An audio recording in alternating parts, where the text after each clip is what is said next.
Oke, Bismillahirrahmanirrahim. Assalamualaikum warahmatullahi wabarakatuh. Selamat malam dan salam sejahtera untuk kita semua. Yang terhormat Ibu Rina Parlina selaku Koordinator Program Studi Bisnis Digital, yang sama-sama kita hormati Bapak Osli Usman selaku Pembimbing Praktik Kerja Lapangan, serta seluruh pihak yang telah terlibat dan membantu praktikan selama menjalankan PKL, baik dari jajaran manajemen Sportisket Sport Indonesia, para supervisor lapangan, tim media kreatif, dan marketing communication, maupun rekan-rekan praktikan yang telah mendukung proses pelaksanaan kegiatan ini.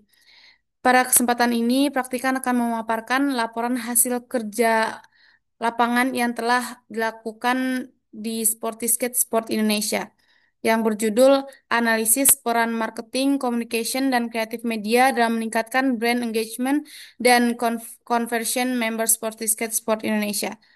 Di sini praktikan bernama Santi Setriani dengan NIM 1710622023 dengan dosen pembimbing Dr. Rosli Usman. Oke, next slide.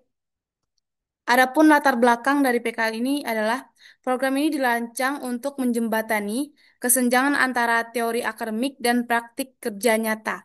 Berdasarkan data BPS Februari 2025, angka pengangguran di Indonesia mencapai 7,28 juta jiwa atau 4,76%. Salah satu penyebabnya adalah ketidaksesuaian keterampilan lulusan dengan kebutuhan industri tentunya, khususnya dalam bidang digital dan komunikasi yang dimana praktikan sedang jalani 5 bulan belakangan ini. Melalui PKL, mahasiswa memperoleh pengalaman langsung dalam dunia kerja, sekaligus meningkatkan kompetensi yang relevan dan aplikatif di dunia kerja nantinya.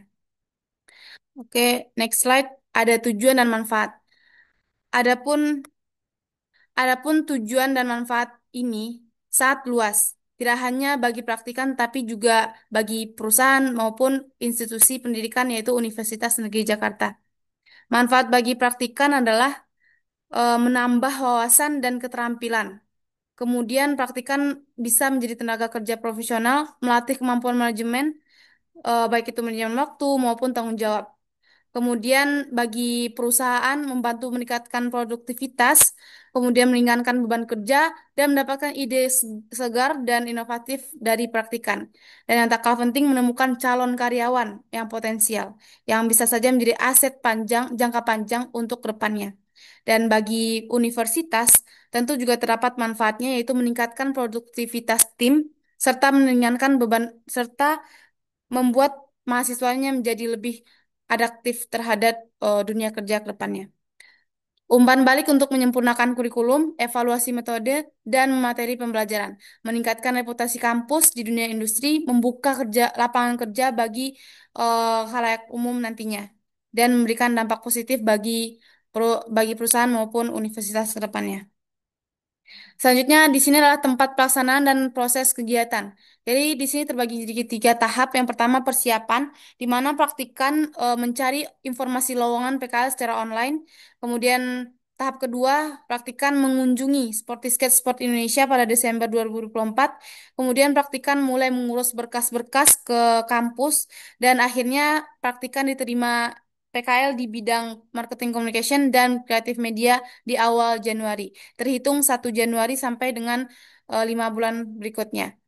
Adapun pelaksananya, durasinya yang terhitung secara kontrak 6 Januari. Kalau 1 Januari masih libur Lebaran saat itu. Kemudian sistem kerjanya adalah WFO dan WFA, work from anywhere. 8 jam per hari selama 5 hari per minggu. Dan adapun rincian pelaksanaannya setiap hari Senin praktikan brainstorming selama siang hari jam 14 sampai jam 17, kemudian operasional latihan pada malam hari jam 18.00 sampai dengan 22.00. Kemudian hari Selasa sampai Kamis kegiatan praktikan adalah editing jam 10 sampai jam 15, kemudian syuting jam 15 sampai jam 18, kemudian hari Jumatnya ada weekly meeting, meeting mingguan, kemudian lanjut dengan editing konten dan latihan klub rutinitas. Kemudian ada pelaporan di sini. Pelaporannya disusun di akhir April 2025, diselingi dengan bimbingan rutin dosen pembimbing. Kemudian April sampai Mei itu adalah pelaporan.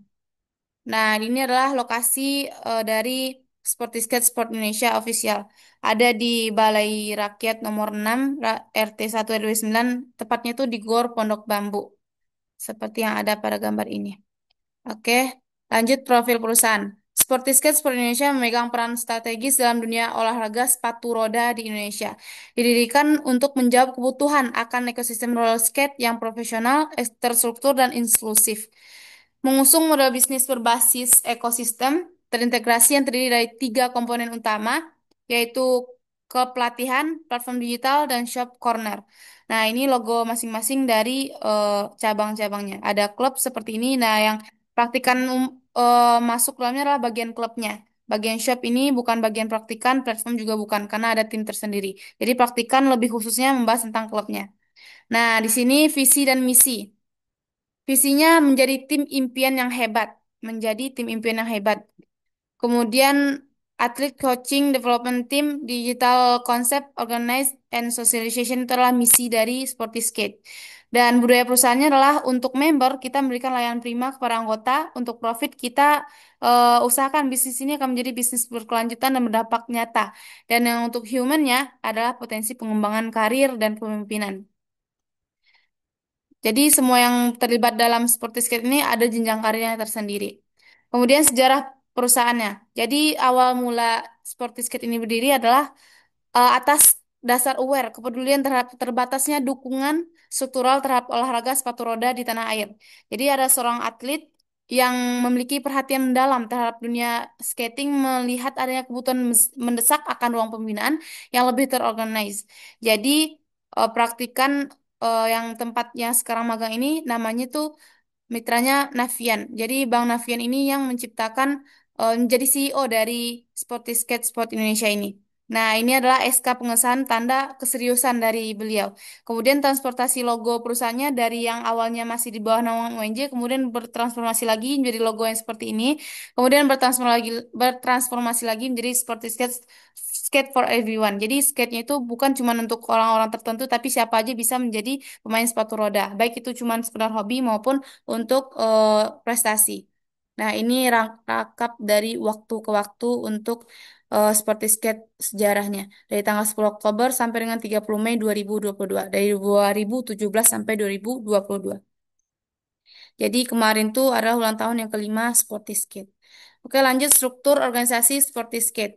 Nah, di sini eh, ada komisarisnya, yaitu Hudayat Humaid, dan CEO-nya Nafian Pradipta. Nah, di sini praktika menempati dua posisi di klub East, yaitu cabang kedua dari Sporty Skate Club ya. Nah, Sporty Skate Club East Jakarta praktikan sebagai marketing communication selama 3 bulan, kemudian di bagian kreatif media selama 2 bulan terakhir di pusatnya gitu. Jadi praktikan menempati dua posisi dalam 5 bulan masa praktik kerja lapangan. Adapun pelaksanaan kerjanya di bidang marketing communication, praktikan berfokus kepada sosialisasi dan juga agenda marketingnya seperti Sportiskate Goes to School. Nah, praktikan lebih berfokus pada Sportiskate Goes to School. Mulai dari mencari, meriset berbagai sekolah dasar yang capable untuk mengikuti gestur school ini sampai dengan mengontaknya, sampai mendatangi, sampai membuat kerjasama dengan pihak sekolahnya dan melaksanakan dengan Sportiscat Sport Jakarta, Sport Indonesia ini. Nih, ini rinciannya menjembatani komunikasi antara manajemen member dan orang tua. Praktikan juga memberikan informasi kepada grup member setiap kali akan latihan. Jadi sebenarnya seperti skate East Jakarta ini adalah cabang kedua dan dilaksanakan hari latihan itu di hari Sabtu dan Minggu. Tapi kan kerja operasionalnya harus hari kerja weekdays. Jadi praktikan untuk communicationnya lebih ke East untuk membantu secara online dan lain sebagainya dan partnership juga. Tapi untuk masalah kerja rutinnya datang untuk latihannya di pusat pada malam hari di Senin dan juga hari Jumat. Seperti itu. Ini secara garis besarnya dan dokumentasinya juga ada di sini. Jadi ini dokumentasi bahwa praktikan memang benar-benar bekerja di Sportiscat Sport Indonesia waktu itu. Terlibat dalam kegiatan Sportiscat Ghost to School lebih eh, masuknya itu ke marketing communication adalah Ghost to School-nya itu. sosialisasi juga. Oke, lanjut pelaksanaan pekerjaan di media kreatif. Jadi di 2 bulan terakhir praktikan lebih aktif di sosmednya yaitu Instagram. Yang paling aktif itu Instagram. Jadi praktikan mengerjakan konten visual dan media sosialnya Instagram resminya Sportiscat Sport Indonesia. Menyusun konten plan awal itu Sportiscat punya beberapa Instagram per cabangnya, tapi semenjak beberapa bulan terakhir waktu praktikan magang tuh menjadi satu lah Instagramnya dari 3 cabang menjadi satu. Jadi yang ngolah cuman praktikan aja, media kreatif aja. Maksudnya divisi praktikan saja yang mengolahnya.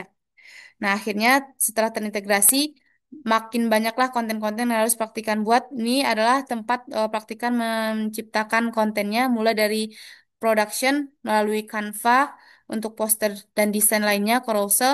Sedangkan untuk editing, praktikan menggunakan CapCut. Dan untuk content planner, ini milik bersama. Jadi kita semua menginput ide konten apa aja terserah masukin. Nanti bakalan kita rancang dan kita jalankan bersama. Seperti itu. Selanjutnya, adapun kendala yang dihadapi. Kendala yang dihadapi adalah komunikasi ke sekolah. Jadi setiap sekolah punya caranya sendiri untuk menjalin kerjasama. Ya, hal itu yang membuat praktikan lumayan eh, ribet. Nah, kemudian ada teknis dokumentasi. Kan seperti skate itu kan sepatu roda, pelatihan sepatu roda, di mana saat bermain itu mereka sangat cepat dan gesit. Kalau sempat masuk trek salah, bakalan langsung kena sambar, bakal terjadi kecelakaan yang luar biasa. Jadi praktikan harus hati-hati dan juga merekam semua momen yang berharga, di mana hal itu terjadi begitu cepat. Kemudian penyesuaian konten. Awalnya kontennya itu kita mendesainnya seperti ingin promosi, ingin edukasi, dan juga ingin ikutin tren. Nah, hal itu tidak sesuai dengan kalender konten yang dimasukin oleh rekan-rekan kita dalam konten planner. Jadinya kita harus adaptif karena setiap tren itu berbeda-beda. Kemudian perpindahan cabang. Awalnya praktikan di cabang eh, yang kedua itu di IS itu kan sedikit membernya kan dia cabang baru juga. Nah, kemudian dipindahkan secara full baik dari segi semuanya dipindahkan ke pusat. Nah, hal itu membuat kesenjangan pada praktikan dari member yang dikit menjadi sangat banyak dan berbagai macam member itu punya karakternya masing-masing. Hal itu membuat praktikan menjadi terkendala dalam beberapa hal. Kemudian penyesuaian desain visual. Gaya desain pribadi praktikan sangat berbeda dengan konsep desain atau komunikasi visual yang udah dirancang sendiri dijadikan patokan dalam seperti sport Indonesia ini. Jadi udah pakem. Udah seperti itu dari awal nggak bisa dirubah-rubah. Mulai dari fontnya, warnanya, dan lain sebagainya. Udah jadi hal yang harus seperti itu. Tidak boleh dijadikan beda-beda gitu. Jadi pastikan harus menyesuaikan hal itu. Kemudian bagaimana sih cara praktikan mengatasi kendalanya? Yang pertama untuk strategi komunikasi sekolah. Jadi praktikan menelusuri lewat beberapa guru untuk mengetahui gimana sistem komunikasinya. Atau enggak kepada security-nya dulu, barulah masuk ke bagian dalamnya supaya lebih singkat untuk jejaringnya gitu. Kemudian latihan dokumentasi visual. Nah ini praktikan mendapatkan pelatihan untuk menangkap momen-momen yang penting dalam sepatu roda. Jadi tidak akan terjadi lagi hal yang tidak diinginkan seperti itu. Kemudian manajemen konten fleksibel. Jadi karena banyak ide konten yang ada di konten planner membuat praktikan bingung, akhirnya praktikan membuat konten berdasarkan mana yang lebih urgent dan mana yang lagi trending gitu. Kemudian adaptasi cabang baru. Nah, karena perpindahan cabang tersebut akhirnya eh, pihak Sportiscat membantu praktikan sekali untuk mengadakan sosialisasi kembali atau onboarding sekali lagi untuk membuat praktikan jadi lebih memahami struktur dan alur kerja di pusat. Kemudian penyesuaian desain visual. Nah, ini diadakan training beberapa kali untuk membantu praktikan dalam hal ini dan itu sangat membantu. Kemudian kesenjangan teori dan praktik. Di sini teori yang diterima dari kampus ada marketing communication, keterampilan komunikasi, perencanaan konten, desain visual, pengambilan keputusan, pengelolaan data digital, kreativitas dan inovasi. Memang tidak tercantum dalam matkulnya secara langsung, tapi dapat dalam subbab-subbab dari pembelajaran ini. Nah, dari materi-materi ini semuanya sangat berguna, tetapi tidak akan efektif jika tidak digambrengi, tidak bimbing juga dengan teori, gak bersama dengan praktik secara langsung. Jadi marketing communication, teori komunikasi dan perilaku konsumen berguna, tetapi pendekatan harus disesuaikan dengan karakter dan situasi individu di lapangan. Jadi semua member itu punya karakternya masing-masing yang harus kita pahami seperti itu. Keterampilan komunikasi. Teori membantu menyusun pesan, tetapi praktikan membutuhkan komunikasi dua arah agar nyambung seperti itu. Kemudian perencanaan konten, kalender konten penting secara teori, tetapi namun tren sosial kan berbeda-beda dan sangat fleksibel, sangat cepat trennya berjalan seperti itu. Jadi nggak boleh menonton para konten kalender dong. Kemudian desain visualnya, pengambilan keputusannya, dan pengelolaan data digital, kreativitas, inovasi semuanya akan tidak efektif kalau cuma teori, akan lebih baik jika dibarengi dengan praktik dan bimbingan juga dari pihak yang bersangkutan. Dan kemudian kontribusi praktikan bagi perusahaan. Praktikan menjabarkannya menjadi tiga bagian secara gabungan selama 5 bulan, baik itu di posisi marketing communication maupun sebagai kreatif media. Yang pertama itu Sportiskate Goes to School, Reels Instagram 9 Januari 2025. Waktu itu adalah hari pelaksanaan Goes to School, Sportiskate Goes to School. Jadi praktikan menjadi pusat informasi yang valid, kemudian praktikan juga merancang supaya bisa masuk ke sekolah tersebut, sampai membuat reels konten untuk acara tersebut, dan akhirnya mendapatkan interaktif yang luar biasa di Instagram, bisa membuat orang lain ingin didatangi sekolah-sekolahnya. Akhirnya bisa menambah database untuk Sportiskate Goes to School. Database-nya menjadi bertambah dan kita juga bisa menentukan mana sekolah, menyeleksi mana sekolah yang potensial untuk kita datangi. Jadi kita nggak cuma riset-riset juga, tapi bakalan dapetin sekolah-sekolah yang pengen untuk kita kunjungi seperti itu. Database-nya jadi lebih banyak gitu. Kemudian konten Instagram engagement tinggi setelah PKL. Jadi selama PKL praktikan membuat stok konten yang banyak sehingga masih bisa diupload sewaktu praktikan udah menyelesaikan masa praktikan di sana. Praktikan selesai bulan Mei, tapi Juni masih diupload konten yang praktikan buat dan praktikan jadwalkan. Yang hal itu satu konten aja bisa mencapai 13.000 tayangan dan menjangkau akun sebanyak 8.490 akun. Nah, untuk interaksinya 190 dan 185 likes, 5 komentar, dan lain sebagainya. Nah, yang terakhir pengembangan Instagram sportiskate.com itu nama akun dan Instagramnya. Jadi secara keseluruhan Instagramnya berkembang baik secara views, secara like, share, and engagementnya bertambah lah. Istilahnya pengembangan Instagramnya luar biasa setelah praktikan praktik kerja lapangan di sana seperti itu. Itulah kontribusi yang bisa praktikan lakukan, lebih condong banyaknya di media kreatif karena praktikan memang punya keahlian di bidang itu. Kalau di bidang communication itu mungkin karena lokasinya juga membernya juga masih sedikit seperti itu. Dan lanjutnya kesimpulan dan juga rekomendasi. PKL selama 5 bulan di Sportiskate Sport Indonesia memberikan pengalaman langsung dalam penerapan bisnis digital di industri olahraga tentunya. Oke, praktikan bertugas di divisi marketing, communication, dan kreatif media, menangani komunikasi promosi serta produksi konten digital. Kemudian tantangan seperti adaptasi kerja, transisi divisi berhasil diatasi melalui bimbingan dan kerja tim. Praktikan berkontribusi dalam meningkatkan kualitas konten dan strategi komunikasi, sekaligus mengasah kedisiplinan, fleksibilitas, dan kesiapan profesional. Nah, praktikan juga merekomendasikan agar Fakultas Ekonomi dan Bisnis, khususnya program studi bisnis digital, meningkatkan kesiapan mahasiswa melalui penguatan kurikulum, kerjasama industri, akses literatur praktik, serta mempelajari bahasa Inggris bisnis secara intensif. Kenapa? Karena di Sportiskate Pusat itu membernya nggak cuma orang Indonesia, tapi juga ada orang luar, yang dimana komunikasi secara bahasa Inggris itu sangat dibutuhkan.